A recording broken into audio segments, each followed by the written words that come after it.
Okay, guys, welcome back to another episode of the Candid Cast, where we talk about the good, the bad, and the ugly when it comes to coxing and rowing. And this week, I really wanted to pay homage and celebrate Pride Month. So I have a very special guest, obviously, Michael, you're very near and dear to my heart. And I was really, really glad that you were willing to come co-host this episode with me because you've done some really cool things. And I'm really excited to dive into that and hear all about it. And I think right now, with the Black Lives Matter movement going on, there's so much talk about inclusion and sport. And there's just a lot happening right now. So before we dive into that, because I want to hear all about it, please introduce yourself and tell us a little bit about your background rowing, who you're rowing with, and what's your part in the sport? What are you up to? So my rowing career began in the last century. I actually learned to row in college in the 80s with Indiana University, back when it was a club sport. So, and it was really a different world then, because I learned with making blades and wooden boats. And, you know, it's changed a lot since then. So being a club sport, we never really competed that much. I didn't row in college very long.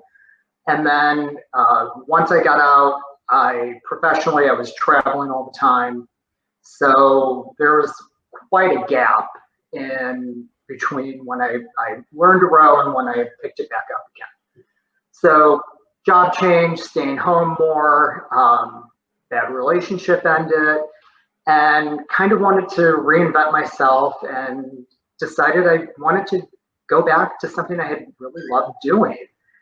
And was looking around, and I'm really lucky here in Chicago because there is one of the only LGBT rowing teams in the world, the Chicago Rowing Union.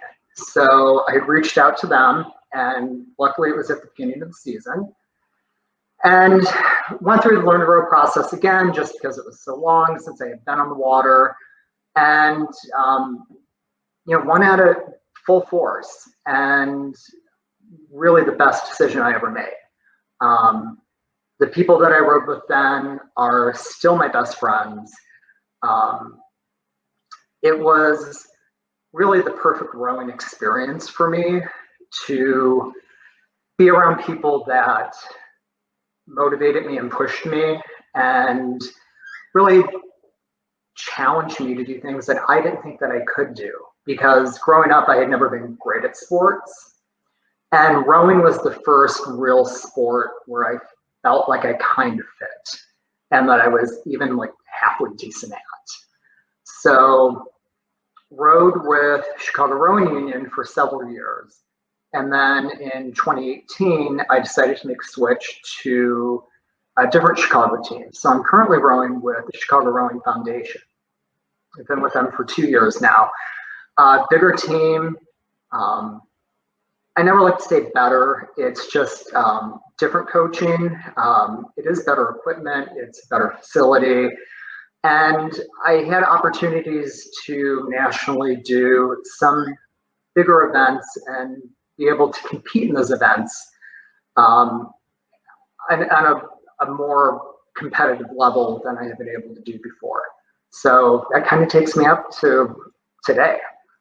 That's amazing. And so what was it originally in college that you think, like, what made you love rowing so much in college that you sort of decided to come back to it? What did it provide you in college? Well, part of it is what I had just said. It was the first sport that I was actually really any good at.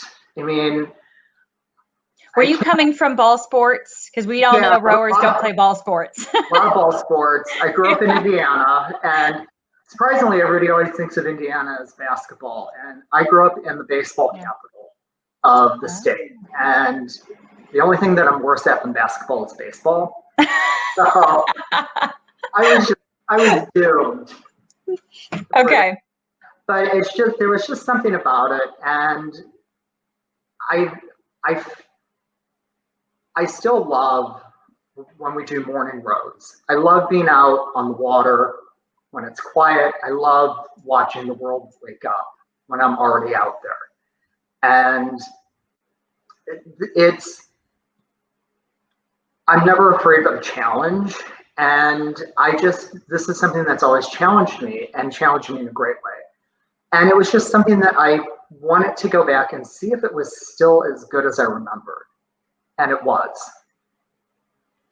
And did you ever feel, talking about inclusion, since that's kind of it's such a hot topic, just not right now, but really in rowing, because it is the ultimate team sport.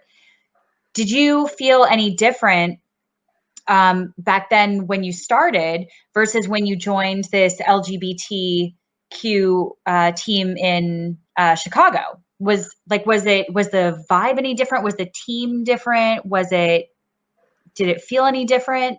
Well, the biggest difference is I wasn't out when I rowed in college. I actually came out rather late.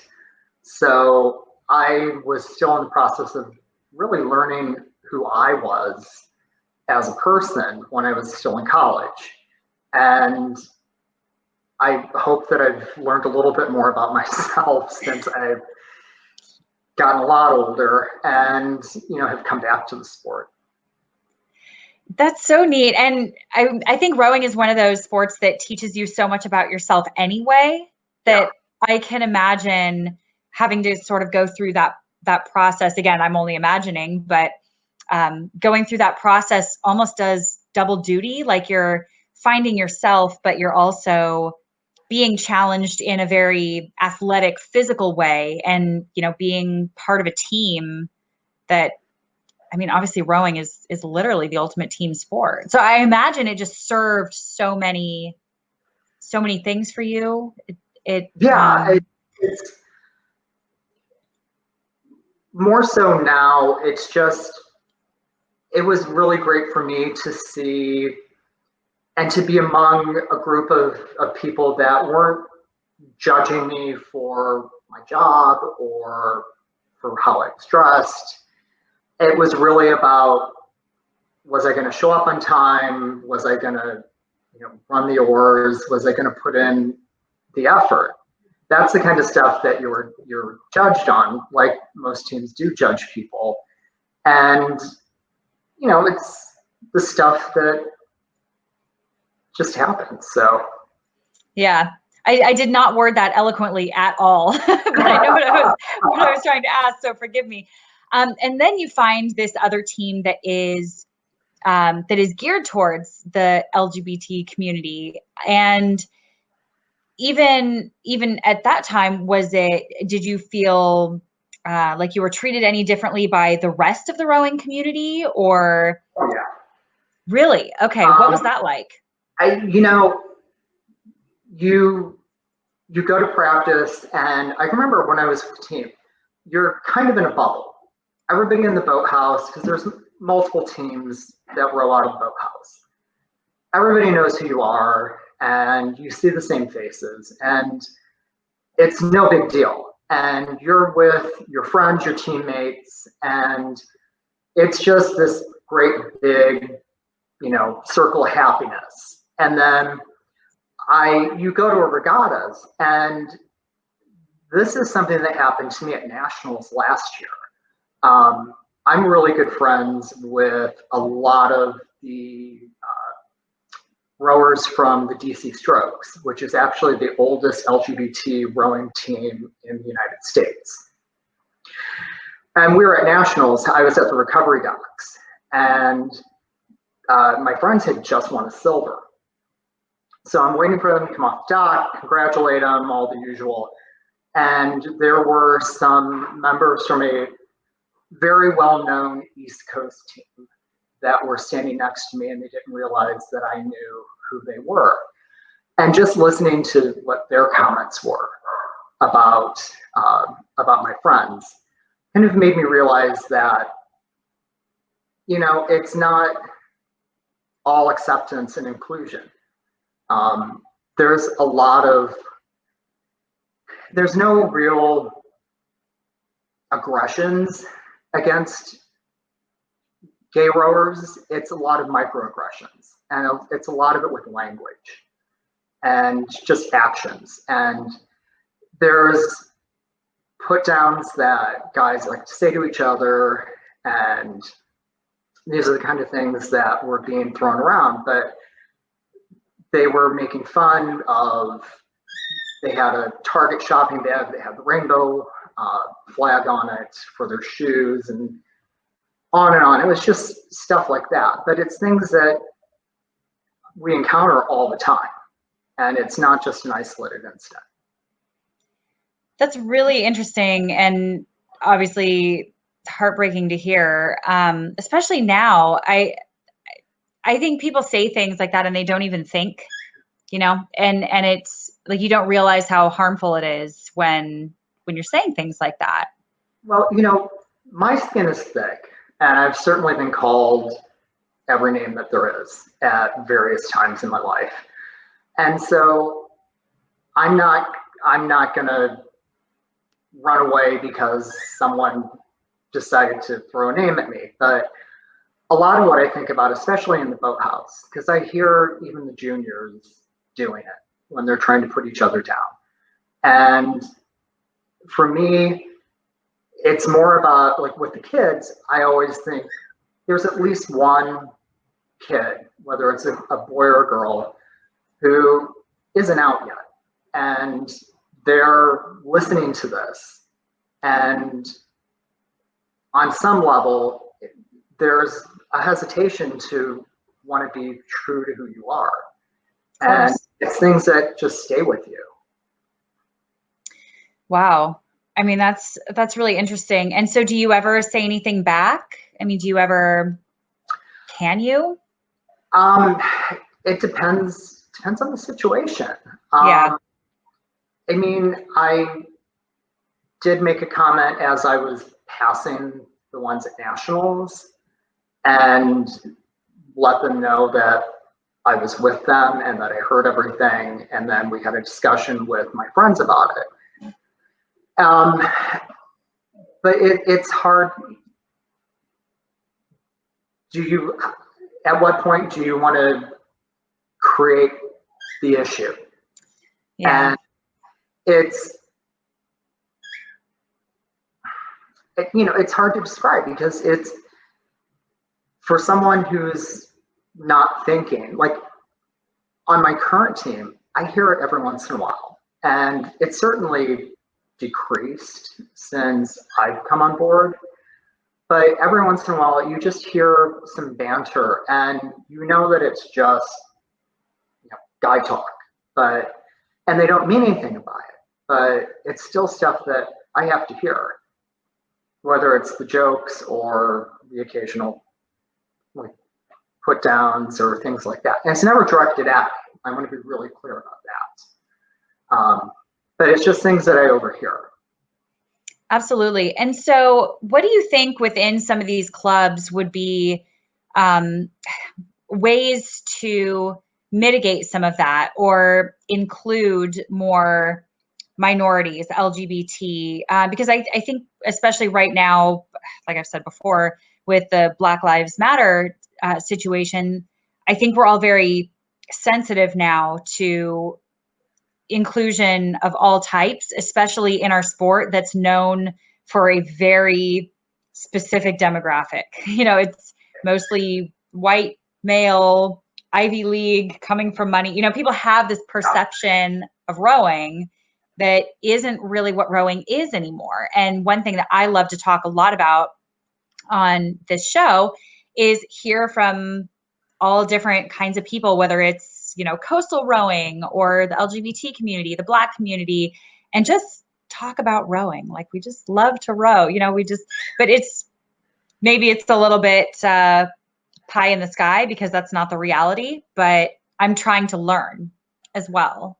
To answer your question, I think the one of the easiest things that anyone can do, any team can do, is visibility. it's not about creating a token, having your token gay rower or your token minority or whatever it is. It's you celebrate Pride Month or you celebrate Black History Month. There's things that you can do. There's events that happen. When you have visibility and representation, you start to break down those perceptions. And when you start to break down the perceptions, then you open the sport up to other people and it becomes much more inclusive. And so talking about that a little bit, what are some of the events, organizations, and things that happen since it is Pride Month, where as of now, we'll start with what could be done, but as of now, what goes on? Like where can we go celebrate Pride Month in the rowing community? Well, the best one that I can think of right off the top of my head is every June, the DC Strokes out of Washington, DC hold the Stonewall Regatta. And it is their regatta, and it's obviously named after the Stonewall Inn, and it's a great event. It's on the Anacostia River. It is open to anyone that wants to sign up for it. It's every June. They just did a virtual event this year. So, and it was kind of fun to watch. They did a triathlon. They had erg events. They really mixed it up and they really responded quickly to the situation that we're all in with not being able to be on the water. So as far as rowing's concerned, on a yearly basis, like that's the big one for the US, Stonewall Regatta, and it's an early regatta too. And it's competitive. You get a lot of good East Coast teams that come in for it, and you're in DC. So there's always something fun to do afterwards. And they always have great after parties. So well, I mean, that's why we all go to regattas, right? The beer garden and the after party. Okay, so I'm embarrassed to say that I don't even know that much about this regatta. It's so the DC Strokes have been around for 29 years. And I honestly can't tell you off the top of my head. I'm sure a few of them that are watching are screaming, it's been around this long, but it's been around as long as I've been back in rowing, which is coming up on 10 years now. And it's worth checking out. It's just a lot of fun. I mean, it sounds like loads of fun. And frankly, I wish it had visibility. I can't believe I've never heard of this before, if it's this great, but I'm certainly going to follow it and look for it now because it sounds like a lot of fun. Yeah. It sounds really great. And so are there any other events, even if they're not regattas per se, any virtual events, any festivals, fairs, anything that rowers tend to go to or attend or look forward to during Pride Month? Chicago-wise, it's all about street fairs. And also very fun. Midsummer Fest is a huge one that's in my neighborhood. I live in what was originally a big Swedish neighborhood. And Midsummer Fest is huge and it's a blast and it's bands, and my old team would set up a tent. We do a lot of great recruiting there because it really is a great cross mix of the city. And it's very ethnically diverse, and you see pretty much every person that you could there. And then obviously there's all the Pride events and the parade and everything that everything's just gone online or been canceled this year. So it's everything. Yeah, we'll be celebrating sitting out on the balcony this year. Exactly. A balcony festival. I love that idea of trying to recruit at a festival. I think that's genius. Okay, so talk about getting a diverse interest in the sport. That's one of the best ideas I've heard in a long time. Get out there with a festival. How effective is that? It's fantastic. I mean, you have a tent, you throw a couple of ergs in it. We would usually zip tie a couple of oars to the corners so they stand out. And then you just get people to volunteer and stand around. You've got some that are on ergs, and that always gets some interest. And if they're really good looking and they want to take their shirts off, then that's even highly better. encouraged. Yeah, I mean, it's highly just, encouraged. eye candy always helps for recruiting.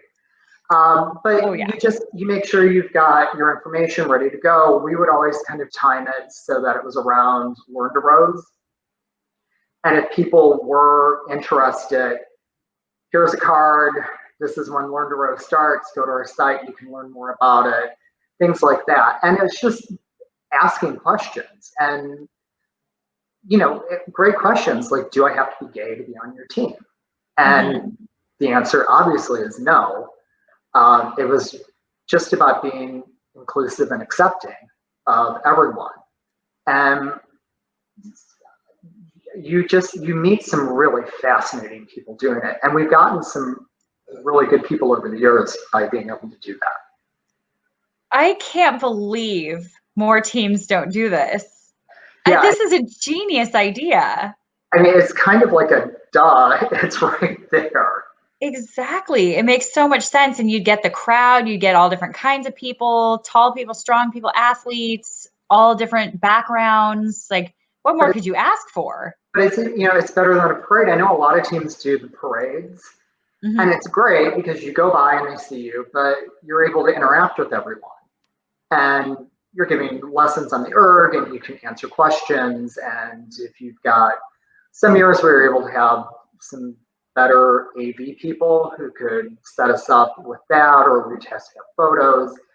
I mean, all kinds of stuff. We do Cox recruiting, we do everything that we could think of to go after everybody that we could. That's awesome. And what do your other efforts look like besides going to festivals and beer gardens, having a great time? Well, I'm not with that team anymore. So, my current team, a lot of it is word by mouth, and a lot of their focus is on their juniors program. So they have a really big juniors program, and it feeds into the public schools. They have rowers that go on to all the colleges. They've been doing all the signing shows recently, and that's where a lot of the focus is. And the master's program has been growing. Several years ago, it was enough to barely make an 8 for the men, and it's big. I mean, we've got, last year we won the men's open 8 at nationals, took the gold for that. Our women medaled multiple times. It's really an aggressive and competitive team. So that is so neat. Okay, and so what is your perception in general of the efforts of the sport, whether you want to call it U.S. rowing's efforts or clubs in general in the U.S. to be inclusive? Do you have is there a perception in the community that we're either not doing enough, or there isn't enough visibility or effort going into that, or does it matter? Well, I think it always matters. Like U.S. Rowing's changed their logo to the rainbow logo, and everyone's doing it. And that's just kind of the given that any organization is going to at least do that. But do you believe them when they do that, or is that just kind of a PR stunt? I think anymore it's a PR stunt. They know that they need to do it because it's Pride Month and Pride's nationally known. If they were to back it up with some stories or a little bit of partnership or something that showed that it was more than just ticking a box, it would mean more. Absolutely. And so what kind of stories would you like to see featured, or what would you like to see be more visible?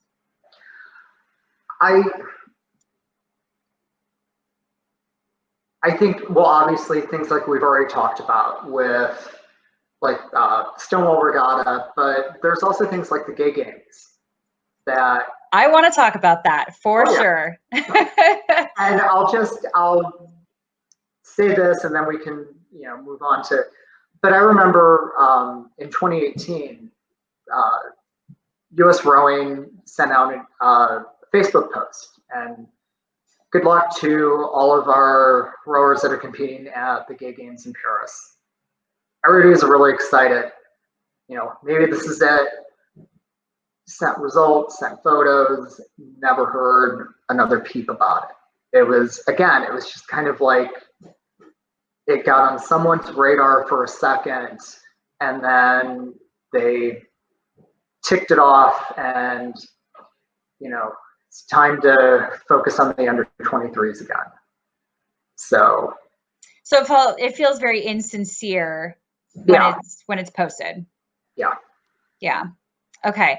Let's talk about the gay games, because honestly, I'm embarrassed to say that until I was working with you when we were creating your unisuits for it and your shirt that you're wearing, I didn't know about it, and I'm really embarrassed now to say that I didn't, and I wished I had, and wished like I know athletes that I'd love to send to it, and I just didn't know. And there's nothing wrong with that. There's no way that you can possibly know about every event that happens everywhere in the world. And it's now that you do know, I mean, you've shown a lot of enthusiasm and excitement for it. That's what counts. So I'm glad, because frankly, it sounds really fun and really amazing. So I definitely want to hear about your experience there, but I'm wishing that it was marketed.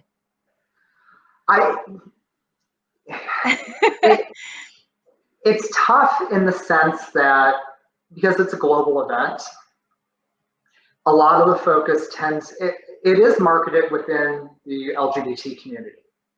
Okay. Everyone in the LGBT community knows about it. Everyone knows where the next one's coming up.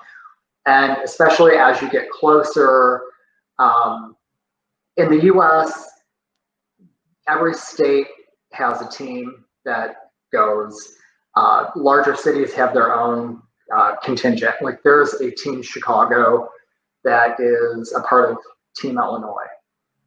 So there's countdowns, there's parties, there's events, there's everything that you can imagine to get the word out and to show support.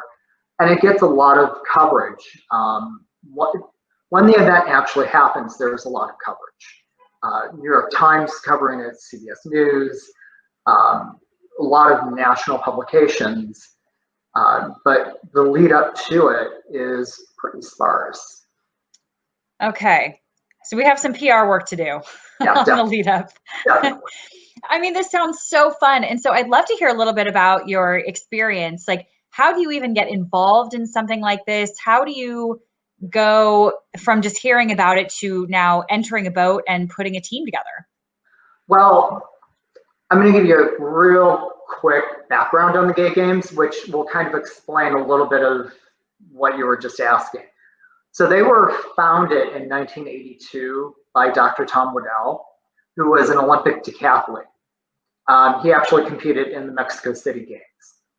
And he wanted to create an event that promoted inclusion, acceptance, and kind of leveled the playing field between everyone.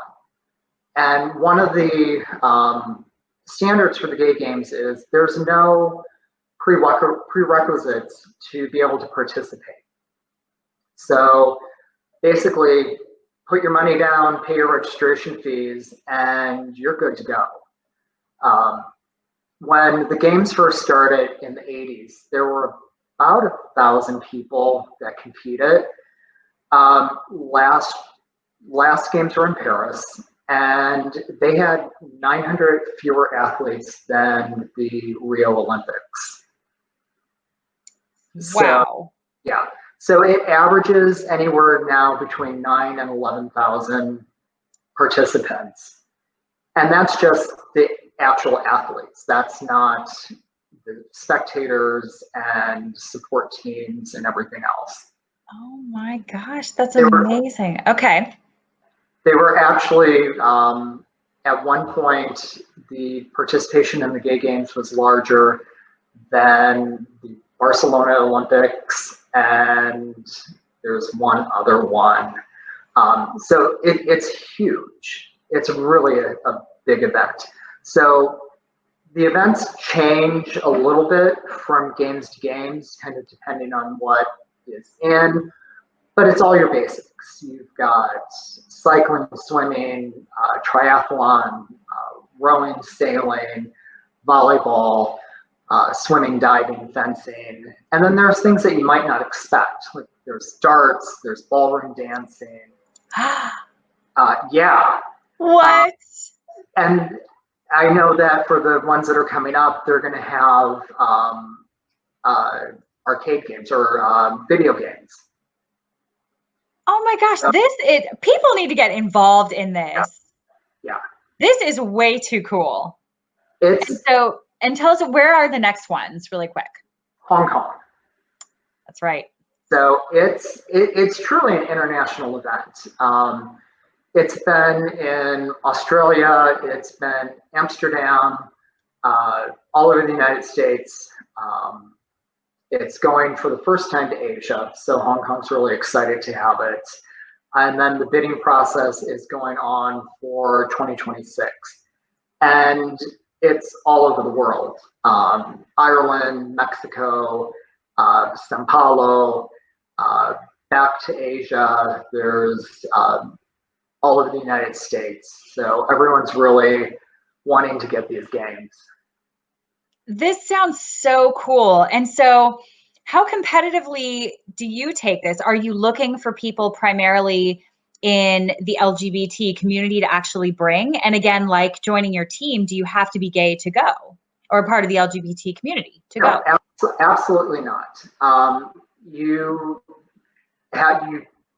With anything else, you just have to be accepting and inclusive. That's all there really is. And the team that I went to Paris with was a great mix. It was actually 3 separate teams from Pittsburgh, Columbus, Ohio, and Chicago that had come together. And it was a mix of people. So there were straight people, there were gay people. It was a little bit of everything. And it was just an amazing experience. It sounds like an absolute blast. And so now that you've gone to, you also have some rivals, right? Like there's some other rivals from around the world. One team in particular that you're kind of gunning for the next one, right? There might be. We won't name any names, but they might be in the UK. Yeah, they know who they are. No, so to break it down, so there's the London Otters who have come out of nowhere. They didn't exist 5 years ago, and they have just exploded, and they're amazingly good. I mean, like, they're super, super aggressively competitive, and they're good. There's the Melbourne Argonauts in Australia. I think we followed them. I think I followed them on Instagram. I think they have a pretty good Instagram account. Yeah, going. they do. Okay. They do. So they were in Paris. There was the San Francisco Blades, which has kind of been incorporated into a larger team. So it's not as independent as it used to be, but it's still kind of there. And then there's Chicago teams. There's the Greater Columbus Rowing Association, which is not an LGBT team, but they are the most welcoming, inclusive, like perfect rowing team experience that you will ever have. When we were getting ready for Paris, the Chicago group drove down for a boot camp for the weekend so we could run lineups and just get some water time together. And it also coincided with Columbus, Ohio's Pride weekend. So drove down on a Friday night, up first thing Saturday morning, out in the water, got a great practice in, a few things we wanted to work on for the next day, hopped out of the boats, ran back, everybody showered separately, and got dressed, and the straight teammates were holding our place in the Pride Parade. So it was all marked out. We got to march in the Columbus Pride Parade. Just had a really phenomenal weekend, and went back next day. Got another great day of practice in, then hopped in the car and headed back home. But it was fantastic, and it was kind of a taste of what Paris was going to be. And actually, and I have to give credit. The first games that I ever went to were in Cleveland, Ohio, and I think everybody kind of went into the Cleveland games going, "Oh, it's Cleveland." It's Cleveland. And we all ate a lot of crow because we didn't know what to expect. I mean, you go to a regatta and you kind of have to take care of yourself. And we show up in Cleveland, and the second we got into town, you knew it was going to be something special. There were banners up, there were volunteers with t-shirts that were just walking around. The cab drivers, with the cabs are all decked out. The cab drivers, are you here for the gay games? Rowing is always on the first day of competition. So we're always some of the first to be walking around with the medals. Which means it's also great because you're the first ones to party afterwards and you can watch the rest of the games. Oh yeah, yeah, exactly. So I remember walking in Cleveland and people were like applauding and what sport was it? How'd you do? That's awesome. I mean, the whole town just turned out, and like I said, we all ate a little bit of crow that day because the welcome and the quality of the event that they put on was just first class. I mean, kudos to everyone that worked on it because they did a fantastic job. And then it got repeated in Paris. And the games are great for the host cities because there's no special venues that are built. They always use existing facilities. So for me, one of the great things was we got to row at the 2024 French Olympic facilities. And we were the first major competition that they held there. And still a little under construction. May have happened during a heat wave. And yeah. I mean, France can be hot in the summer. Oh boy. It was, yeah, France can be warm in the summer. And when it's 114 and there's no shade and there's not a lot of running water, it was an adventure. So we got messages from people that luckily went out beforehand, and it was bring water, bring ice. But the people that were running the rowing events really knocked themselves out. But again, it was so well organized. It was so well planned out. Everything was seamless, and it's a once in a lifetime, well, twice or maybe three times in a lifetime experience, but you know, it's memories that I'll always have. And it's events like this that are so welcoming and visible, at least in that community, that sort of make you feel validated. Is that Yeah. it? Kind of make it. There, it was validation. And the thing is, it's competitive. I mean, this isn't social, these aren't social roads. And Right. It's not like you're going to the YMCA for a participation award. You're competing. exactly. Right. I mean, everyone that's gone there, we have national champions on the team that I was on. They medal all the time at nationals. The Dutch were amazing. Oh, don't even get me started on the Dutch. The Dutch are always a good time. Let me tell you, the Dutch are always a good time. Yeah, it's and for me, like the race that was really great. My boat won the bronze in the men's open 8, and like that just felt good with no handicaps, and just sure the Dutch were a little angry with us because if they would have had another 100 meters, they probably would have overtaken us, but they didn't. But they didn't, so that's rowing. Well, you know what? You know what's so cool about hearing this is that I actually just did a show with the Israeli national team Paralympic coxswain. I saw a little bit of that. Yeah, and I'm so glad. And one thing that she said over and over again was that the Paralympics are equally as important, if not more. I don't know if more competitive. You can't really compare, but equally competitive.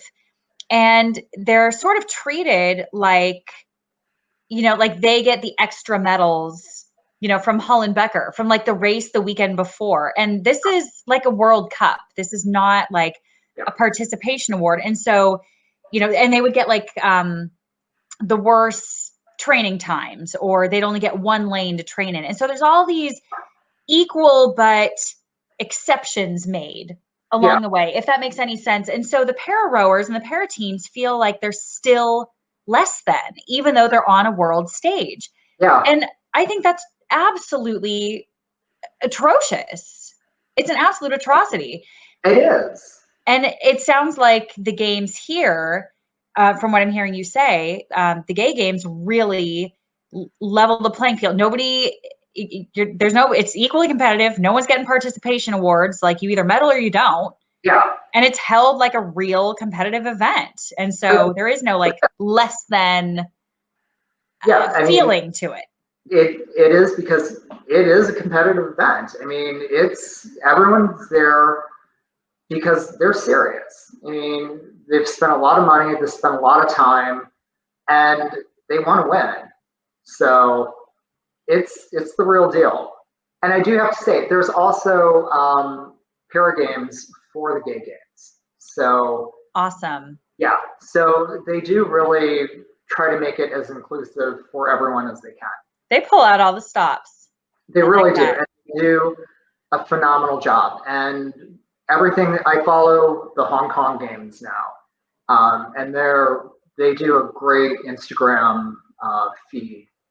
And just the facilities that I'm seeing and the things that they have planned, Hong Kong is going to be really a fantastic experience. That is so exciting. That's so exciting. Well, what would you like to see happen? Let's say in US rowing, before going to something like world rowing, what would you like to see happen with this community? Again, because we have so much going on with inclusion lately. It's just such a hot topic right now. What can US rowing do as an organization to be more inclusive? Even, let's say, ideal world. I think probably the biggest thing that jumps out at me, US rowing really needs to update and make their transgender policies much more transparent and visible, because I have a lot of issues with them. First of all, they're hidden. Being on an LGBT team, I've rowed with transgender athletes, and when you get to, which it's never been an issue for anyone, but when you start to get to regattas, you suddenly have to think, how are we going to vote a transgender athlete? And to try and find U.S. Rowing's transgender policy is, it's almost impossible. And when you do find it, it says that a rower is seated based on their driver's license.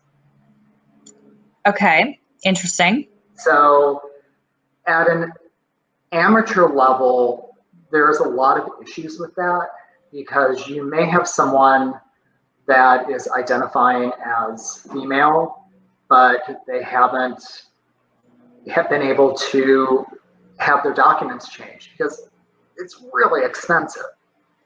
It's a very long, difficult process, and it costs a lot of money. And I can tell you from experience, having to pull aside a transgender athlete and ask them, what does your driver's license say? Oh, I'm sorry, your driver's license says you're male, but you identify as female. We can't vote you with the women's vote that you've been practicing with all season. You have to either row with the men, and you can see a little bit of that passion die. And I've watched transgender athletes walk away from the sport because they no longer feel that they're accepted. And that's heartbreaking. It is. It really is. Here. And they always understood that it wasn't the team's decision to do this, that this is what the governing body of the sport had decided to do. And I realize that when you're getting to an elite level, that things are scrutinized different, but when you're dealing with the amateur level, just let people row how they identify. I mean, it doesn't make a difference at the end of the day. And if you want to be inclusive, start doing something like that. That's a huge takeaway, I think, right now. And so, I mean, that's a start. I think just making those policies visible, first of all. I mean, I know myself, this is not in any way the same type of thing, but trying to find information with US Rowing is always a challenge. So I do relate to that, certainly, but obviously not the other part. But what else can they do? So besides making policies more visible, I think they're a little bit under fire right now in a lot of ways. And this kind of stuff is being brought to the surface and needs to be heard. And I think rightfully so. I was one of the critics when they issued their first statement on the Black Lives Matter, the letter that was written. And some of it goes, there's a lot of things that they need to be doing. There's really great teams that are out there. Row New York does fantastic work. Chicago Training Center, who I've helped out in the past, are phenomenal. There's teams in Philadelphia, there's teams on the West Coast, and these guys are overlooked. And I mean, they're rowing out of, sheds that they get at Home Depot, and they're hoping that their boat doesn't spring a leak again. And to give you an idea, like Chicago Training Center, the kids come into the program and they focus on inner city kids. And they come into the program, they not only teach them how to row, they have nutrition classes, they have people available to help them with homework. There's expectations on what their grades are going to be. They help them with scholarship applications. They help really gear them towards college if that's what they want to do. And it really changes the kids' lives. They provide shuttle service so that you don't have a kid who's trying to take 2 buses and a train to get back home after practice. And they do it all on their own. And these are the kinds of things where US Rowing can step in, give them some visibility, you know, partner with them, and get the word out about these teams so that they're not having to do ergathons every 6 months, and they're not having to do bake sales and all these other things that all of these teams have to do. Yeah. I mean, I don't even have words for that. It's appalling that they're not partnered with them, at least. Even if they don't partner, I think just the exposure, spotlighting these teams on a regular basis, having links on their websites to some of these teams is the kind of thing that they should be doing. You can't change the sport if all people ever see is the same image. And and donate to this cup at this regatta that's a very large regatta held on the East Coast, when everyone wants, because it's glamorous, it sounds glamorous. And and it definitely is the perception. I mean, the perception is definitely the little blazers and the whole era of it all, and the reality is far different. And I think they just have to start showing that there are Black rowers, and there's Hispanic rowers, and there's lesbian rowers, and there's rowers that are in their 50s and 60s, and they're not all right out of college or in college. I mean, it is a rainbow of rowers that are out there. That was a really beautiful way to put that. That was so great.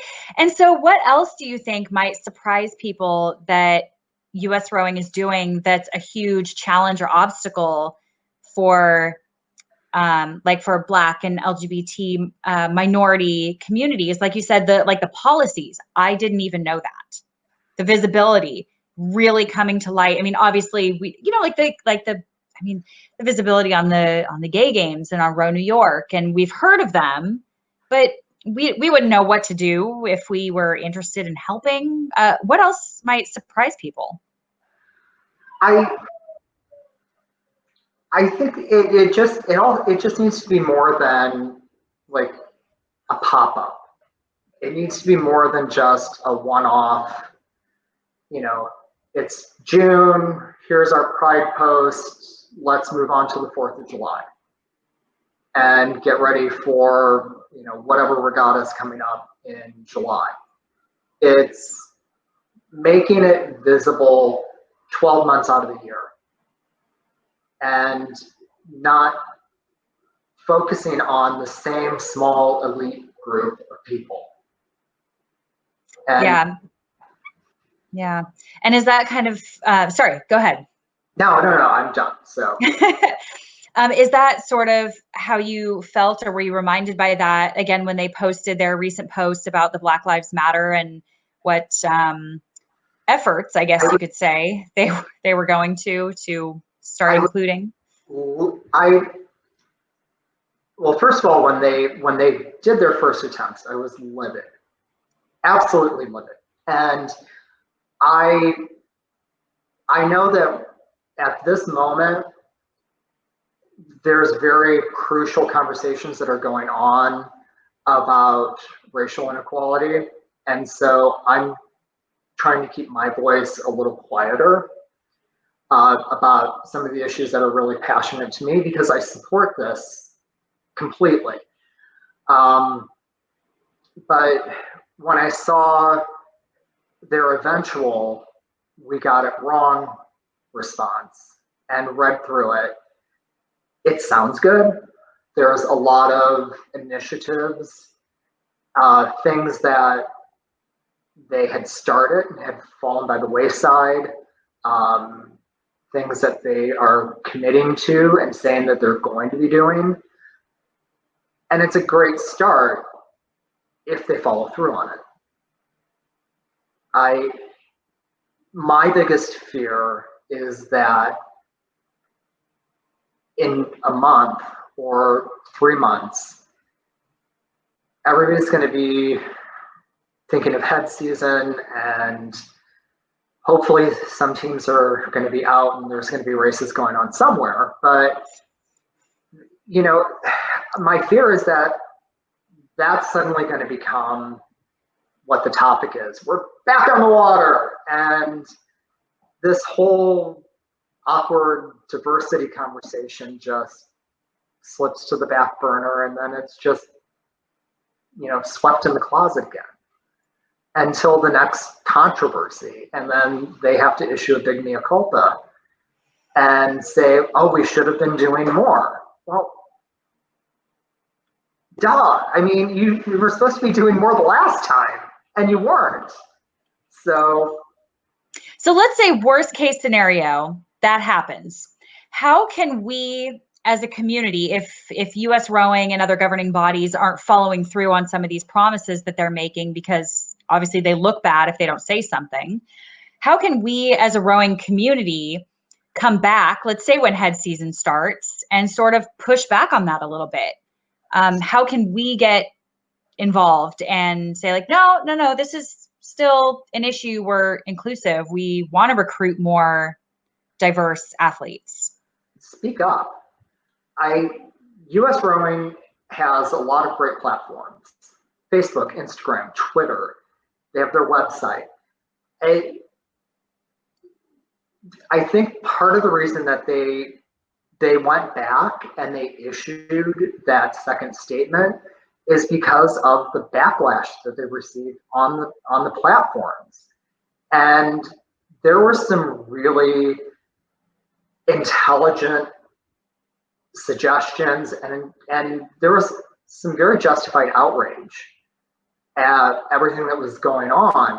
And going forward, hold them to it.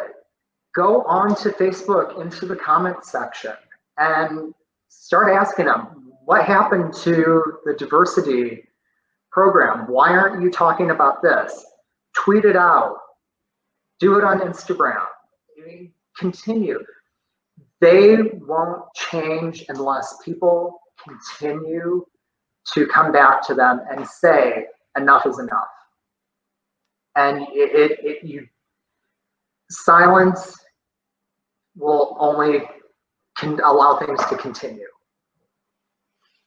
Yeah, that's so true. And I'm really hoping that people around the country, I know I personally get loads of messages, loads of DMs, even asking to use this podcast as a platform. And I'm not that popular, you know, I'm doing what I can, but you know, I don't know who watches or who sees, but get so many DMs, you know, from Henley people, from, you know, people in Texas, in Seattle, where there's a lot brewing right now and people are not okay with how things are. And I think there's a lot bubbling under the surface, and a lot of people that are very willing to hold some of these race directors and governing bodies accountable for what they're doing. Are you finding that, or do you not see that? I think that in general, this time it feels a little different. I think that there's more of a broader outrage at what's happened, and there's more understanding on why people are so angry. And it's thankfully spilling over into all of these other parts of life, including rowing. And I just think that it's been brought to too many people's attention to ignore it. And like I just said, it's up to us now to continue this change, and we just have to continue to hold US Rowing's feet to the fire and continue to speak up and continue to challenge them, because we are US Rowing. I mean, if it's not for us, they wouldn't be there. So it's up to us to speak up and speak out and be the change that we want to see. Absolutely. And is there anything, as we kind of start to wrap up here a little bit, anything else that you can think of that somebody, you know, like me, or kind of the everyday coxswain rower can do just in general, to help or to just be part of the change? How can I be part of the change? Speak up. Again, speak up. Just speak up. If you see something in a boathouse, if you see language that you don't like, say something. If you don't want to be confrontational, pull a coach aside. If the coach isn't responsive to it, there's somebody else. There's a board or there's a director. Go to them and say what you're seeing and what you think is wrong. And, you know, again, speak out to US Rowing. I watch some people who go online and I'm so frustrated. US Rowing just did this. I'm like, but why are you not saying it to them? Why are you just, I get you're venting, but you're not doing anything. Go to their page and say, you're wrong for doing this. So just think about how you interact with everyone, and think about your language, think about your actions towards people. And I mean, I'm not perfect, but I try to be aware. And again, just speak up, stand up for the kid that's too afraid to voice for himself. That's how we make change. I love it. I love it. And ending on a slightly more fun note, what's coming up for you? Are you starting to get ready for those next gay games? Are you recruiting yet? Are you, I mean, besides having our whole 2020 just canceled, besides that, what are you prepping for? My immediate focus is trying to get back on the water. We're hoping maybe July, but I'm very, very much thinking about Hong Kong, and it's on my list, and I'm talking to people and seeing what the interest is, and hoping that I can repeat some of the magic from Paris and Cleveland and do a three-peat for the gay games. That's so exciting. And I have one last question that I love to ask all of my guests that are rowers. What does rowing provide you? Why does it light your fire? For me, it goes back to that. There's the personal motivation, personal challenge of, can I do it? Can I PR? Do I let my teammates down? And then there's the boat, like being there and showing up and knowing that I've got this commitment. And it really just, I challenge myself as much as I can. I try to hang out with the younger rowers or the faster rowers, and I know that they're going to beat me on the ergs or they're stronger, but that's the kind of stuff that motivates me. And I'm a little stubborn.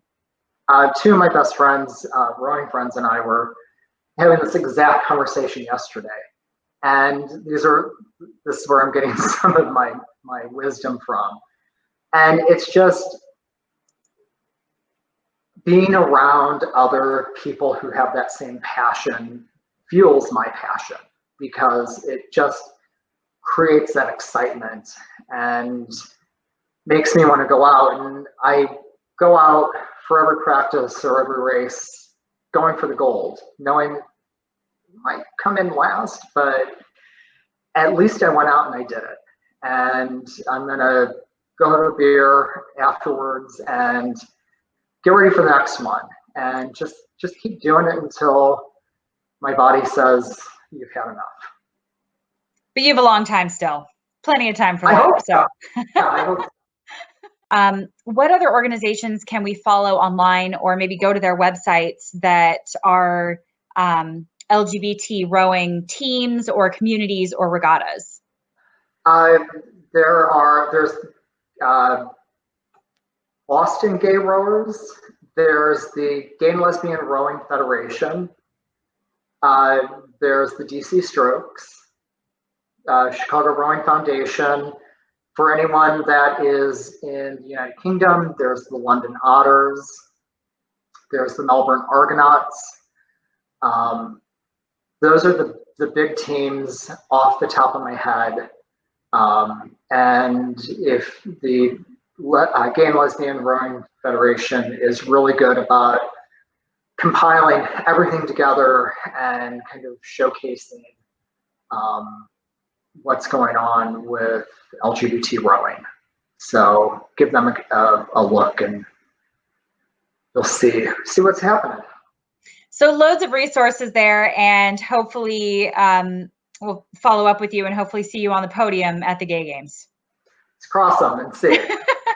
Awesome. Well, thank you so much for your time here. I mean, that was the most uneloquent conversation I've ever had on my end. You completely carried the podcast, and I really appreciate your time and teaching me a lot. I mean, I learned a lot just sitting here listening, and I hope that I can in some way do my part to make this visible, to make other communities visible, to be an open person to listen, whatever I need to do to be part of the change. So thank you. You're welcome. You're a great ally, and doing things like this are what needs to be happening. So I'm going to get off my soapbox and call it a night. Perfect. Well, on that note, thank you again so much. And for all the listeners, definitely take a look at those resources, because I think you'll find a lot of really, really cool people, events, fairs, communities, regattas, pop-up tents, and so much more. And maybe go to some of those festivals if you know you're going to get recruited for a crew team with some good-looking guys on it. Hell, I think that's a genius idea. And everyone else, for the rest of the listeners, we will be back again next week. And that is all. Thanks. Bye, guys. Bye.